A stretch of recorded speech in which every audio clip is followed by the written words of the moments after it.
What a gorgeous evening. Perfect time for a chat. So thanks for tuning in to my channel. I'm Taylor. I was listening to a podcast earlier and they brought up something interesting that I wanted to explore with you. Now, I've gotten asked this question a lot about manipulation. Is there just negative manipulation, or is there such thing as positive manipulation, or I guess even neutral manipulation? So let's look at this for a minute. I absolutely believe that there are benefits to the social skills and the ability to navigate social interactions in a way that can be mutually beneficial to everybody, right? So this is the difference. Is it manipulation? If that's what you're doing, it might not be the best word for it, but if we really look at just what the meaning of the word is, which is really trying to reach a certain outcome by acting a certain way or doing a certain thing, and perhaps influencing people, right? And so it's quite a natural thing, especially if you're skilled at it, to direct or try to navigate a situation towards the outcome that you want. In fact, I would go so far as to say that that's exactly what coaches do, is we help people develop the skills in order to reach their goals. And so there are things that we can't control and things that we can that are more internal. And when they are not in your control, there are still things that you can do in order to influence the outcome of certain situations. So now if we talk about dating, obviously I talk about that a lot, there's a gender war there. Some people say men are the manipulative ones and they take advantage of women, and then the men will be defensive, or at least, at certain times they will point out that women can be the manipulative ones and take advantage of men. And both of those situations are true. This is not a gendered concept. So anybody, no matter what gender, no matter what race, creed, religion, ethnicity, nationality, can be a manipulative person generally, or maybe they just are exhibiting manipulative behaviors in a specific context. So you have to discern what those intentions are, and you have to discern the quality of the person, whether they are genuine and whether they are able to negotiate a win-win compromise and create an outcome or influence an outcome, use their powers of persuasion for the greater good or just their own. So if you're following me, I'm making a distinction between a person who's coming to the table to try to exploit another person's weaknesses. So this is the type of person that's going to be very observant. They're going to be quite intelligent and skillful at identifying what those weaknesses are. Now, if you're going into an interaction, let's say like it could be poker, right? We're talking about in the dating realm, it's almost a difficult and controversial context, but if we're talking about like gambling and card playing, right? Like you're looking for people's weaknesses and you want to exploit those weaknesses in order to get an upper hand, and then to then be the one that has all the benefits by winning all the money. So in those types of situations, it's an acceptable form of manipulation, right? Whether it's lying, poker face, or whether it's, contriving certain events that will lead somebody else to believe that you have a bad hand or a good hand. Now, when it comes to just general life and people getting to know each other in the dating world, or even, let's say, in the business world, right? People will have conflicting desires, conflicting goals, and you have to be ruthless in certain situations, yes.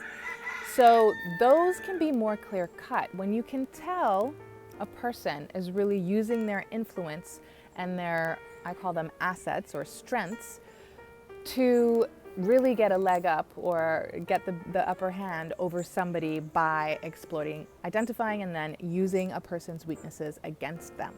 So that is quite clearly negative manipulation. Now there's also sort of like a neutral manipulation when the person isn't really consciously doing it on purpose. And this is more the covert manipulation that women can be guilty of. So women tend to be more emotionally manipulative. They tend to be more passive aggressive. So a lot of how they influence things, because we are the weaker sex. Now, I only say that because strength-wise, we are just not, in general, as strong as men overall.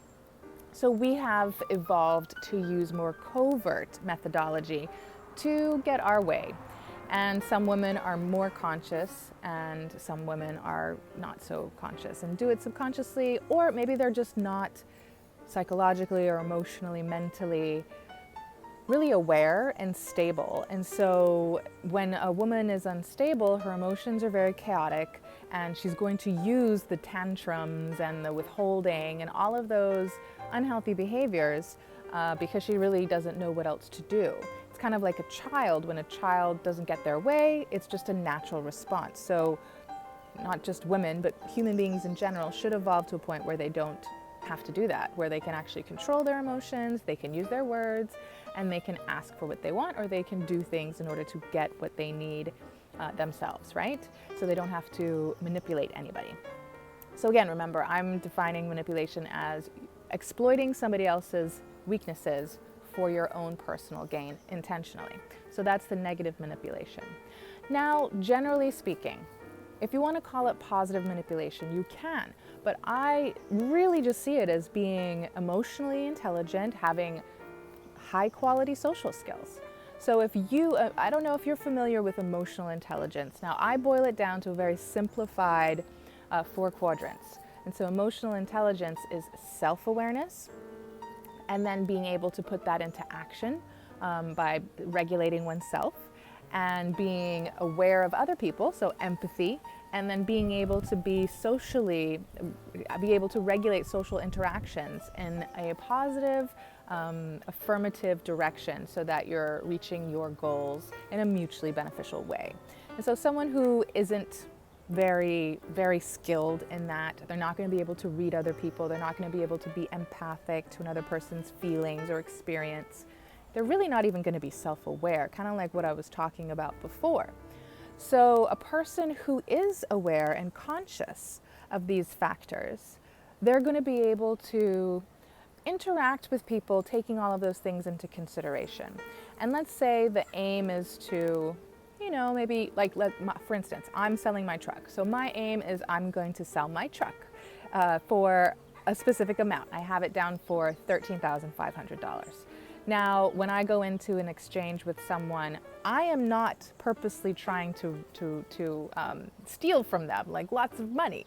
I know what the general value is of my truck, I know what I need, and I'm willing to negotiate to a certain extent. So certain tactics were put it at a certain level because you'll probably come down a bit so that you can end at the amount that you want.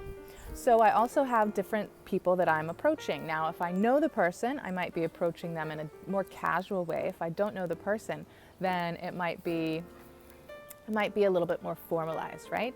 So generally speaking, let's say if I'm going to speak to the person that I'm somewhat familiar with, I will be honest, but I will probably not tell them every single piece of information that's happened in my car for the past 3 years. So I'm going to, leave certain things out that seem unnecessary to me. Now you could say that's manipulative in a negative way because I do want to sell the truck, but I don't want to do anything negative. I don't want to take advantage of this guy, right? I want it to be a mutually beneficial exchange so that he's happy with the purchase and I'm happy with the sale. So you see what I'm saying?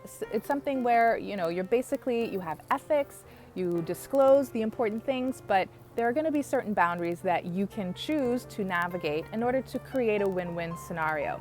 Now, this is going to be different in an intimate relationship, so every context has to be taken into consideration. But for the most part, what I'm saying is that the way you approach something and your intention behind it is really important.